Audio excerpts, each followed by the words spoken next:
Charlotte Sometimes by Penelope Farmer, Chapter 17. At 11 o'clock on a gray and gloomy Friday morning, the armistice came. Announced by guns and bells, the school bell added itself almost immediately, summoning everyone to the assembly room. There Miss Byte addressed them in her usual stiff manner. The war, she said, was an example for their sex. It had been won for and by such women as she hoped all of them would in time become. "You girls," she said, "will grow up in a different world. Women have proved their worth not by such foolish tricks as throwing bricks through windows and chaining themselves to railings, as did some misguided women before the war, but as doctors, soldiers, sailors, and administrators, and civil servants, as drivers, postmen, shopkeepers, and policewomen. The vote is no longer to be denied you now, nor your value as English citizens. So let all of you," Miss Byte declared, "let all of you grow up to be worthy of this trust, to take your place and play your part as your fellows have done in the course of a just and noble war." All of this was very stirring and impressive. Most, including Charlotte, were impressed, but no doubt rejoiced more at the concluding announcement that the rest of the day was to be a holiday. Only Charlotte and Emily, who had nowhere to go home but Flintlock Lodge, did not much rejoice. In the streets, there were already signs of celebration. Boy Scouts charged by on bicycles, furiously ringing their air raid alarm bells. People leaned from the open tops of buses, cheering or waving flags or banging tin trays or ringing more bells. One man had a huge bell twice the size of the school bell, from which they expected as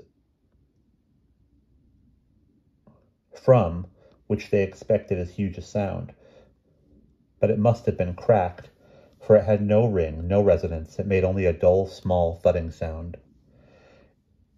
In their road were no buses, and scarcely any people. Flintlock Lodge was so gloomy and quiet that no one might have heard the news at all, except Miss Agnes, who apologized for the lack of excitement. "Mr. and Mrs. Chiselbrown are elderly, of course," she said, "and peace will not bring Arthur back, so you would not expect them to be as pleased as younger folk."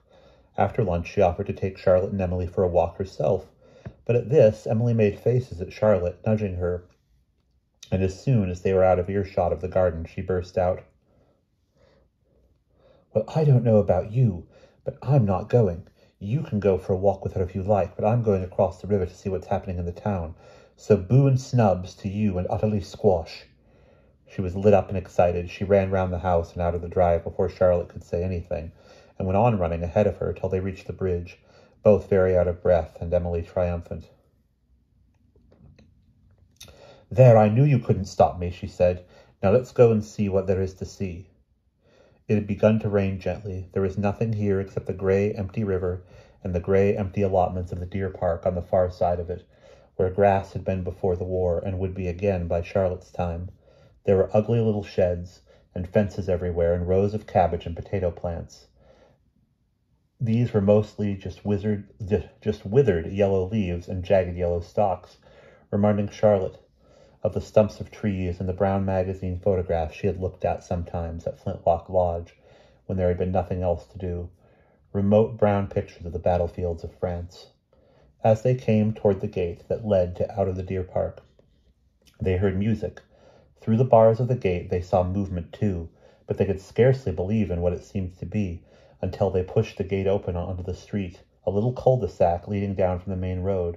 There, unmistakably, stood a shabby barrel organ with an old man at its handle, dragging out a confusion of notes. There 2 old women danced stiffly to the tune, the notes added to round and round and round. They wore long black coats and long black skirts. One of them, who laughed, had a man's cap jammed straight across her head, with a hat pin spiking it, and had only, it seemed, 2 teeth, brown stumps more like little trees than teeth. The other revealed no teeth at all, if she had any. Her mouth was clapped shut, and sloped inward from nose to chin. She wore a strange black bonnet like a crest, fixed on the strings beneath her chin. Its line across her head showed no more sign of hair than her mouth showed signs of teeth. Yet she hopped and danced with the greater energy, though the other's face was livelier. The old woman with the cap grabbed Emily. The old woman with the bonnet grabbed Charlotte, and they found themselves astonishingly dancing too. Charlotte was rigid, scared by such an alien clutch. She was conscious of the harsh cloth of the old woman's sleeve beneath her hand, and the sour smell of it wafting at her displeasingly as they turned about. Emily, on the other hand, appeared unconcerned, laughing, jumping furiously. The old man turned the handle of his barrel organ faster and faster. The notes plopped out faster and faster. They danced faster and faster, twisting, twirling round. Even afterwards, Charlotte had the impression that at the height of it, the old woman with the bonnet let go her hand and flung her right into the middle of the hurly-burly crowd that passed along the main street at the far end of the cul-de-sac, though the road must have been too much for it to have happened in that way. She remembered looking back as she and Emily were swept up in the crowds. The barrel organ tune had slowed by then. She guessed, for the two old women danced stately in courtiers and just as danced stately as courtiers and just as expressionless. She could not hear the music anymore. Then all, to Charlotte, seemed like a dream. She never knew if she dreamed, for instance, or really... Then all, to Charlotte, seemed like a dream. She never knew if she dreamed, for instance, or really... She never knew if she'd dreamed, for instance, or really seen that truck full of girls all yellow faces, hands, and caps and overalls. It was like being in a river, holding things dry above her head. Only it was mind and sense she tried to hold, not close. It was like having a prison round her of coats and backs and uniforms. She was buffeted by the backs and wet by the steady drizzle, yet felt curiously dazed and bodiless, as if so many sensations made it impossible to isolate any. She might have been floating, not walking along. The crowd might have been floating too. It swayed just like a moderate sea, all the faces making waves that broke and joined and fell apart again. Charlotte began to realize how wet she was getting. Her hair had come loose from its braid and swung like whips about her face. The noise began banging at her head, and bells and drums and whistles, the dominant motor horns. Nothing was silent. People, traffic, houses. The traffic sprouted myriad arms, all waving flags or banging instruments. The houses leaned over them with windows like opened mouths, belting out music from gramophones. Only Charlotte felt she made no sound. But when the crowd reached the town hall, the stout red ornamented place, it stopped and waited, and gradually, as voices joined voices, the singing began to merge until everyone was singing God Save the King, Charlotte and Emily too. Despite all her efforts, Charlotte was quite submerged now in the feeling of it, her mind as well as body. She felt small shivers run up and down her spine. She was neither Claire nor Charlotte anymore, but one piece only of the singing, victorious crowd. After the mayor had spoken from the town hall balcony, his voice sounding from it as little as a pin,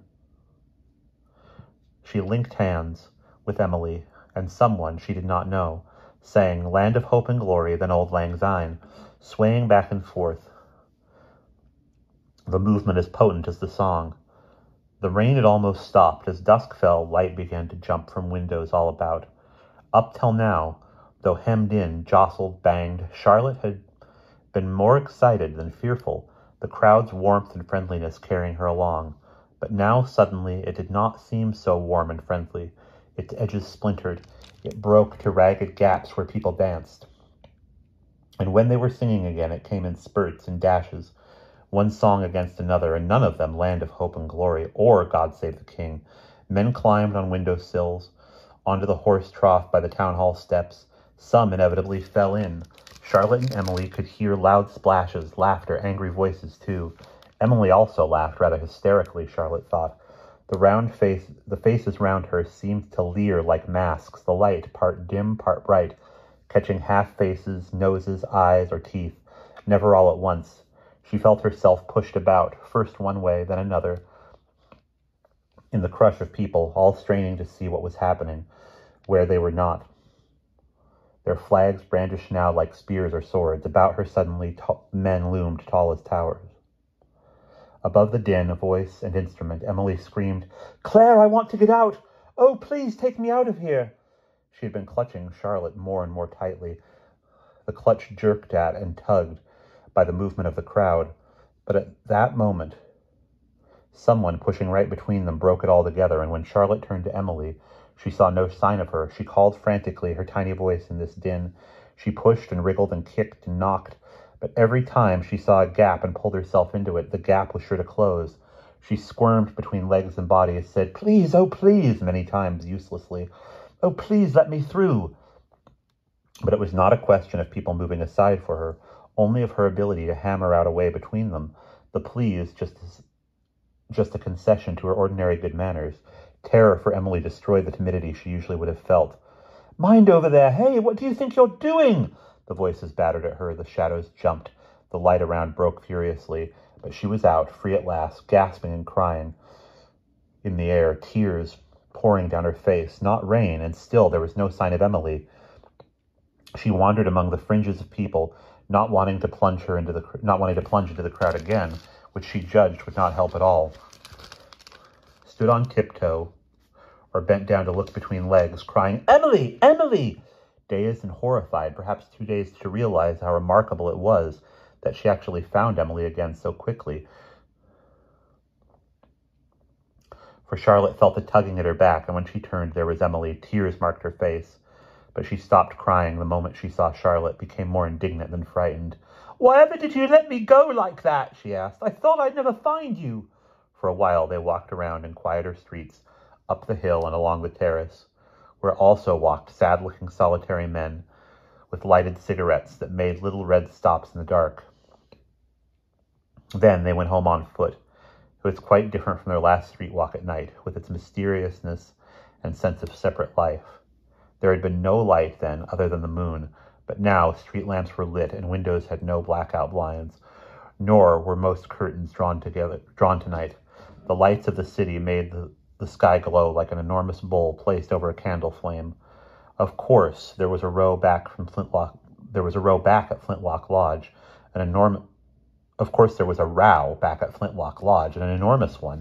That night they were sent straight to bed, but the following morning were spoken to severely and sorrowfully by several people, including Miss Agnes, who had been hurt, not to say worried, by their disappearance. Charlotte felt bad about her, being fond of Miss Agnes by now. She, as the eldest, received chief blame for what they had done, but for once she did not mind, the result of their adventure being the best thing that could possibly have happened to them. Though it was Saturday morning, she and Emily were sent to school to see Miss Bite, who spoke to them more severely and sorrowfully than anyone, and told them in her distant, steely way how disappointed she was and shocked by their behavior. Had it not been for their motherless state, she would even have considered expelling them. In any case, she could no longer trust Claire and Emily Moby to behave themselves in lodgings, and had informed Mr. and Mrs. Chisel Brown to that effect, and would now take them back to school to be closer to her eye. So many girls had been sent home with the flu, she said, that there were spare beds in almost every dormitory. After a solemn interview, Miss Bite would certainly have been surprised and even more shocked to see Charlotte and Emily hug each other joyfully as soon as they were alone, neither a bit ashamed, though Charlotte usually shamed so easily. They thought it would surely only be a matter of time before Claire and Charlotte would each be in their own times again. At Flintlock Lodge, Mrs. Chisel Brown appeared as indifferent to their going as she had been to their coming. Mr. Chisel Brown, however, seemed to have regained all his fire, all his puffed-out look, listening to them through Miss Agnes every one of their misdeeds, both those they knew about, like Emily's cheekiness in saying good night, and their invasion of the seance, and others that Charlotte had not been aware of committing, like leaving his newspaper untidily folded and treating unkindly the hairy little dog. Only Miss Agnes was sad. She had seemed to avoid them in their disgrace, to be rather stiff and embarrassed, even lowering her eyes from them at mealtimes. But when they were due to leave, she came up to their room, a little furtively, and stood in the doorway, her thick brows knitted, her cheeks pink. In her hands she held her own silk-clad doll, Arthur's box of soldiers, also the solitaire board, and the cloth bag that held the marbles. Dear Claire, she knew, had liked the doll, dear Emily the soldiers, and both of them had liked playing solitaire, whereas dolls, soldiers, and solitaire were quite wasted on herself and on Mr. and Mrs. Chisel Brown. So she wondered if Claire and Emily would care to accept them as gifts in memory of her stay at Flintlock Lodge. They were not, though, to mention this to either Mr. or Mrs. Chisel Brown. "Don't they know you're giving them to us?" asked Emily naughtily. "Would they be cross?" Miss Agnes blushed and giggled. She wore a frilly blouse, the frill copying unkindly her uneven line of teeth. "Of course, dear, I would not give you these things if they were not sure to agree. Come and see me, dear," she said. Then to Charlotte pleadingly, "I shall miss you, both of you. I did enjoy talking to you, reminding myself of... Oh, please come. Charlotte promised she would, but felt terrible about it, since she hoped so soon to be back where visiting Miss Agnes would be quite impossible, nor would the real Claire have anything to say to Miss Agnes in her place. "I bet Mr. and Mrs. Chisel Brown didn't really know about us having those things," said Emily afterward. "I bet they didn't really know." And that is the end of chapter 17.